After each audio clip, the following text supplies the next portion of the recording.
বলেছে তোমাকে সহ্য করতে? আরে কি আশ্চর্য, এত কথা বলছিস কেন তুই? কিন্তু তুমি এত চেঁচাচ্ছ কেন মা? তোমাকে না ডাক্তার বারণ করেছে যে চেঁচামেচি করবে না? দাঁড়াও, কি হয়েছে নাকি রুকু? বৌদি তুমি কিন্তু মাকে বুঝিয়ে দাও, আমি কিন্তু কি তুমি কিন্তু কি রুকু?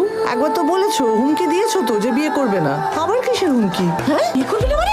সারা জীবন এইভাবে চালাবে নাকি? না সে বলেনি যে বিয়ে করবে না, বলেছে যে ওই নন্দিনীকে ছাড়া বিয়ে করবে না। তুমি বলো কথা, আমি কি বলবো? নন্দিনীকে ছাড়াবি মানে? ইকুজি কুষ্টি বলে তো একটা ব্যাপার আছে নাকি? মানে তোমরা এসব মানো টানো না? ইকুজি কুষ্টি তো কিছু মিলছে না ওর তা সাথে। আমি আমাকে বলছো কেন? এখন তো সবাই টিকুজি গোষ্ঠী মেলায়, সেটাই তো স্বাভাবিক। শোনো না, ওই শম্পা আছে না বিবেকানন্দ পল্লীতে থাকে, আরে আমার বন্ধু। হ্যাঁ। হ্যাঁ তো ওর পাড়াতে মহেশ শাস্ত্রী বসে, বুঝতে পারলে? আর টিভিতে প্রোগ্রাম করে 5টার সময় মহেশ শাস্ত্রী ইন্টারন্যাশনাল। ওই টিভির মহেশ শাস্ত্রী? হ্যাঁ আমি ওরা নন্দিনীর ঠিকুজি কুষ্টি পাঠিয়েছিলাম। তুমি পাঠিয়েছিলে? হ্যাঁ তো উনি বলছেন যে একটা দোষ আছে, কি দোষ তো আছে? আছেই তো দোষ। আবার তুমি চেঁচাচ্ছ মা, এবার একটু শান্ত হয়ে কথা বলো। হ্যাঁ দোষ আছে, কিন্তু সমস্ত কিছু কেটে যাবে এমন কিছু না। আজকাল কারোরই মিলে না, বুঝতে পারলে? 100% তুমি